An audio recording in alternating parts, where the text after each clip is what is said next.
Brian? Come to hear all of that. I was just watching it and it blew my mind. Talk to me about that. I know I understand hard times and I understand good times. And, you know, in life, they have to come. You're going to have to deal with both of them because that's what life consists of, good times and bad times. And he told me, and I'm not going to say who it is, but he's like, Mayweather's broke. I said, no. He's like, no, really, Mayweather's broke. Now, I don't know if it's true. Right. This is what this guy told me. I'm like, how could he be broke? He's like, yo, he spends like crazy. For everybody, like, you know, Floyd's a great fighter. Don't get me wrong. Yeah. You know, he had 50 fights and he said, yo, so don't tell me about you the greatest fighter with 50 and 0, nigga. You're great, no doubt about it, nigga. 50 and 0. We were excited about you and Floyd. Is that still happening or is that? Yeah, it's happening. Yeah, it's happening.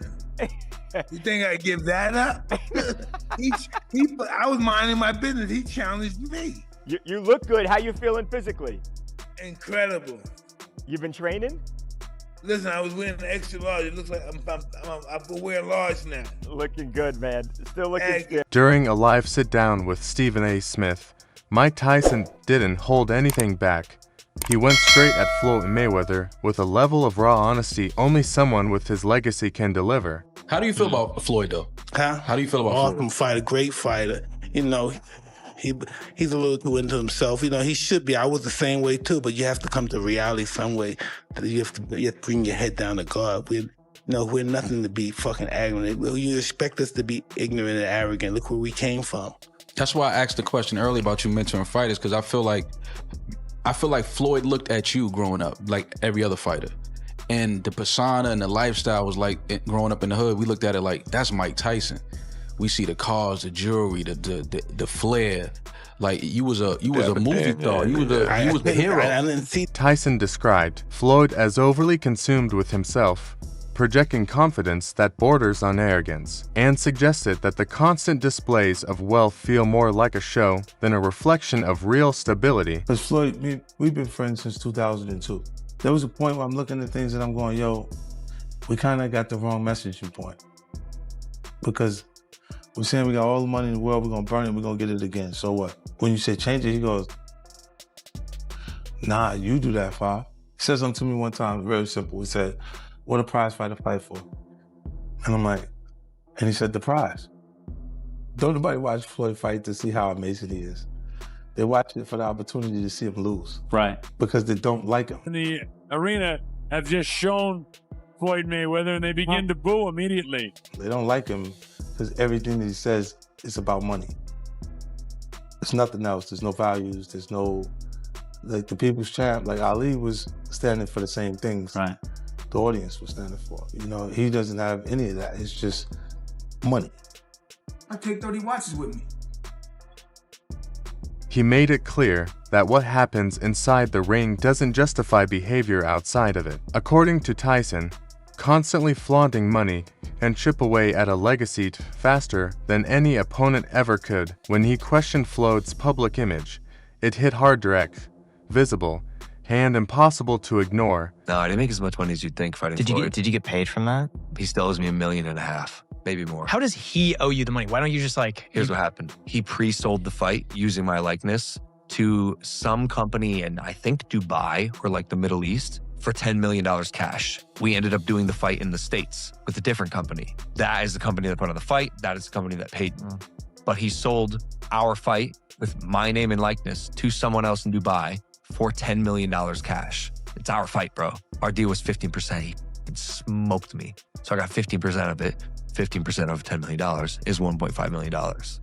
That company paid him that money, is suing him. I actually don't know the status on that lawsuit. I should check in because he still owes me money, but he has a bunch of legal trouble at the moment. I don't think I'm ever getting the money. He just sold his house in Vegas. Did he really? Yeah. I think, yeah, he's facing a bunch. Rinsed on that house. He started at $14 million. Yeah. Sold for 6.6. And when Tyson casually mentioned he could knock Floyd out, it didn't sound like typical trash talk. It felt deeper like a statement about respect and how it's earned away from the spotlight. Fans reacted instantly shocked, divided, and loud. Whether people agreed or not, the message was clear. ego without restraint can shrink even the biggest names. Floyd spends money like it's a tap. Money's just flowing. Even as much money as he's made in his career, which he's probably made more money than any boxer ever. There's all these lawsuits. He hasn't been paying things. He owes money on this and owes money on that. And then he's got to come out of retirement. It's just the lifestyle that Floyd lives. It's like he got to be lavish. So that he got $1 million in his backpack. He got the latest watch and the latest car. And when you get into latest watches and latest cars, boy, that money goes quick. Bugattis are like $3 million. There's watches that are $3-5 million. So you buy a watch and a car, you're dead. What started as a classic clash Bauer versus precision, legend versus strategist suddenly shifted tone. The conversation veered away from fighting styles and into something unexpected when Wade began breaking down the financial rumors surrounding Floyd. Third fight of the year for a Floyd Mayweather that is clearly going broke. And it's not just, and if you guys didn't see the video I did talking about Floyd coming back to fight Mike, this is not me sensationalizing. This is the truth. There is no speculation, but I told you guys, Floyd owes a lot of people a lot of money, and he don't have it. Logan Paul also discussed this, and this is probably the best screenshot I couldn't gotten on this video. My God, his ramen noodle hair is flying in the wind, and there's no wind in that place. But Logan dropped some knowledge that Floyd is still scamming him for their 2021 fight. We're going to go through it. Wade could barely get through it without laughing, pointing out how Floyd has been lining up multiple fights in a short span, exhibitions, crossover bouts, even talk of a Tyson showdown. His tone suggested urgency, like something behind the scenes might be driving all this activity.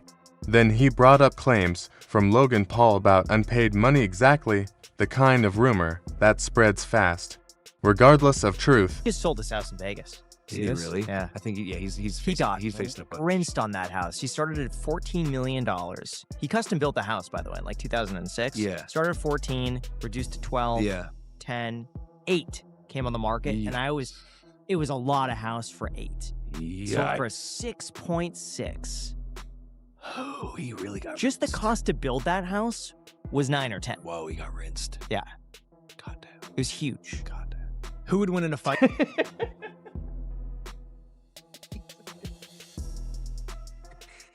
And yeah, that's another piece of like what Floyd has done with his money after his fight. Wade kept circling back to the same question.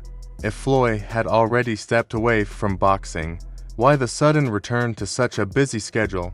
Is it passion for the sport or the pull of massive paydays? At the same time, he acknowledged Floyd's genius in turning himself into a brand, the Money Mayweather formula that changed the business side of boxing. I see people get upset at me on Twitter talking about, oh, watch your own pockets. You ain't ever made as much money as Floyd has. I know that, dude.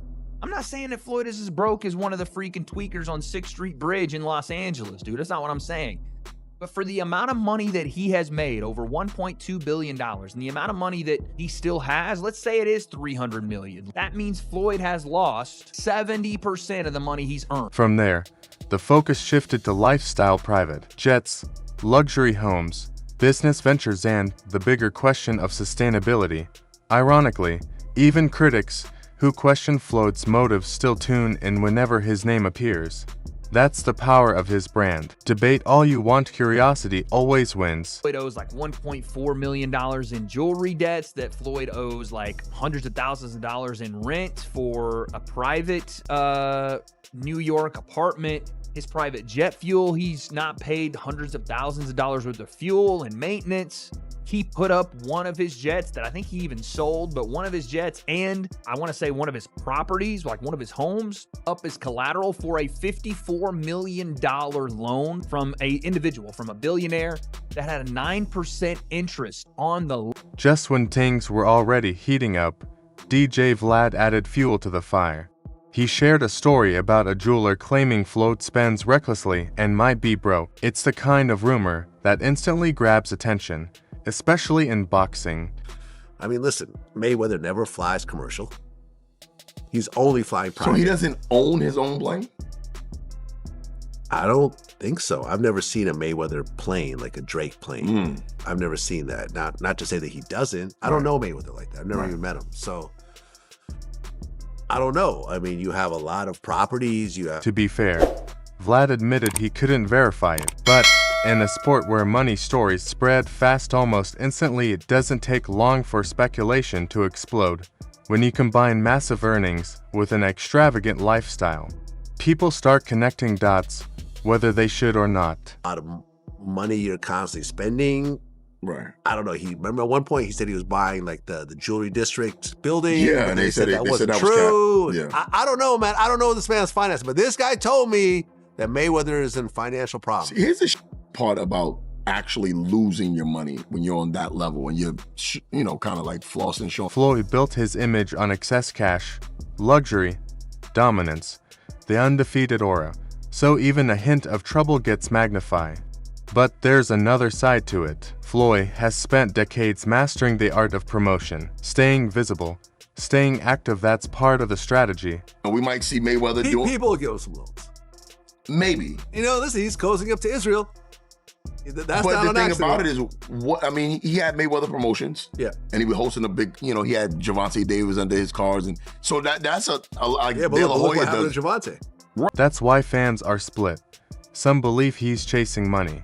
Others think he's simply continuing a business model that's always worked. There's also that harsh reality of fame. People often wait for a flashy figure to fall. Yet despite all the talk, every time Floyd's name surfaces, the world watches. If you can sustain that, you don't ever have to box again. But now has to take fights because, when you floss like Mayweather, you can't go down.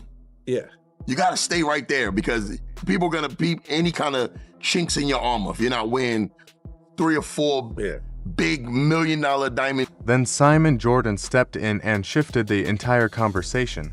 Instead of gossip, he approached it from a business angle. He downplayed the idea of a Mayweather-Pacquiao rematch as a sporting event, pointing out that both fighters are far past their prime. Instance, Pacquiao versus Floyd Mayweather, they fought too late in 2015 when they were 36 and 37 respectively, I think.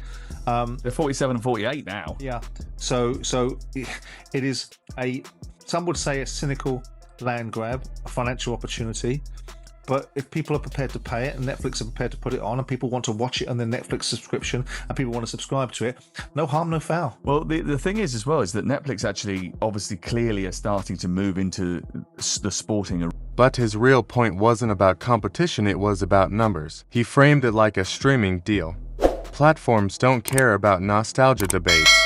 They care about audience growth and revenue. If millions tune in, the fight makes sense financially. No matter what purists think. The Netflix of the world showing product, whether we think it's a good product or not, whether we think watching two 50-year-old men, nigh on 50-year-old men, having a dance that was 10 years too late when they were in their prime and is now 20 years too late. But our view is irrelevant, isn't it? Because the data obviously says it's going to be successful. Obviously, they wouldn't be doing it. Well, Netflix are not doing it for the good of sport. Exactly. They're doing it because they've got 300 million subscribers and they can keep those subscribers by adding content in there. They can get new ones. And it's a business model. It works. The boxers get more money out of it. What I'd like to see is the ecosystem getting more money out of the sort of. When you step back, this isn't just about one fighter anymore. It's about what boxing has become. On one side, you have Tyson pushing the idea that greatness should come with humility. On the other, you have Floyd's blueprint turning attention into profit on a massive scale.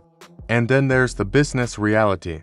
If people are watching, the machine keeps running. So Floyd's unbeaten record and the professional status of the bout add any intrigue to this at all? No. Not really. I don't think so. I mean, Manny Pacquiao's had a fight recently, hasn't he, against Mario Barris, who's just lost his title to Ryan Garcia, deservedly so. And that was a draw in which most people saw Pacquiao at the end of his career, saw what was left of him, and were not too happy that he came back. So now it comes down to perspective. Is this smart evolution in the entertainment era? Or are legends risking how they'll be remembered for the sake of spectacle? Wherever you stand. One thing is certain, names like Tyson and Mayweather still control the conversation. Even years later,